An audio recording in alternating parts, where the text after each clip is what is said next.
Martin Torbek, BC Kalev Cramo meeskonna kapten, vaata julgelt. Kalev Cramo meeskonna kapten, kõigepealt palju õnne, seeria võit, finaalpääs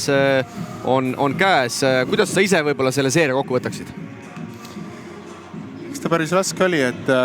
Rakverel tubli esimene mäng kõvasti pusimist, siin läks palju energiat, mängisime lühikese koosseisuga. Nüüd õnneks Kiin tuli ka juurde, saime natuke rotatsiooni juurde,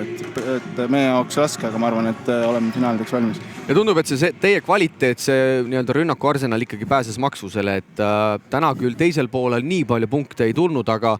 Tarval ikkagi kaitses teid pidurdada kõik need 3 mängu oli päris raske. No, me leidsime nende nõrgad kohad üles, et ma arvan, et me suutsime korvi all maksma panna, et Devin oli väga entusiastlik täna ja Nurger oli ka väga tubli, et väga kõrge protsendiga realiseerisid ja ma arvan, et sealt nende kindlate korvidega me saavutasimegi selle edu. Ja üldse, nagu sa mainisid, Toomas ja Nurger on väga head selles seerias olnud ja nüüd arvestades, et Hermet ja Kemp on puudu, siis tegelikult seda läheb ka väga vaja. Jah, kindlasti, et oleneb, kes siis vastu tuleb, et mõlemal võistkonnal teisest poolfinaalist on korvi all ka omad mürsikud olemas, et tuleb kõva maadlus. No räägi üldse sellest võib-olla hooajast natuke, et kõik need vigastused ja teil on need koroonaprobleemid olnud, et korvpallisõbrad, kui raske tegelikult see värk on selle võistkonna jaoks olnud, et seal pingi otsas on korralik laatsar, et seal küll huumor käib, aga tegelikult need asjad ikkagi vist nii lõbusates toonides ei ole olnud. No ütleme, et jah, VTB hooaeg läks natuke selle nahka, et meie nii-öelda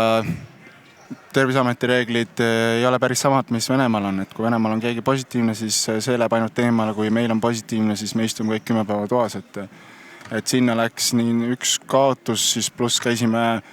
7-8 kesi jälle, kui pool võistkonda istus kodus, käisime paaril reisil ja paar nükest halba kaotust tulid ja ütleme, toa jooksul me saime võib-olla 10 korda saime täiskoosseisuga trenni teha, et selles mõttes oli ikkagi kehva, et Eestis tegime omad asjad ära, Lätis ka, aga ikkagi kõiki eesmärke võib-olla oleks tahtnud VTB-st kindlasti play-offi saada. Ma ütleks, et sa ise sel hooajal oled nüüd juba 30-aastaselt soliidses vanuses tegelikult sammu edasi teinud, et kas see on nii-öelda stabiilse töö tulemus, on see hea klaps Telmahersiga või kuidas see enda arengut nii-öelda sel hooajal näed? No teist aastat sama treener, ma tean, mis ta käekirja on, ma tean, mida ta nõuab, et eks ma eelmine hooaeg sain palju riialda ka, aga see hooaeg, eks vaatame, kuidas finaalid lähevad, et töö on lõpetamata ja me tahame kindlasti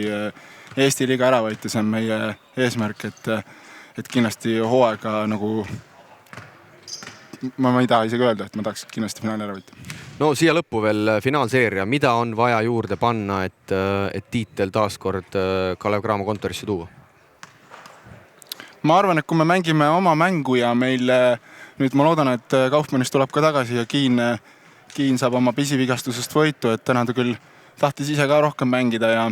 ma arvan, et kui me oma mängu teeme, siis on okei, aga kui me natukenegi seal lähme alahindama, siis kindlasti tuleb meil raskusi ja lühikese koosseisuga, ütleme, nüüd nii hull ei ole, aga ütleme 8 kesi, 9 kesi seal ikkagi läheb keeruliseks võib-olla, kui läheb pikaks seeria. Okei, Martin, head taastumist ja finaalis näeme. Aitäh!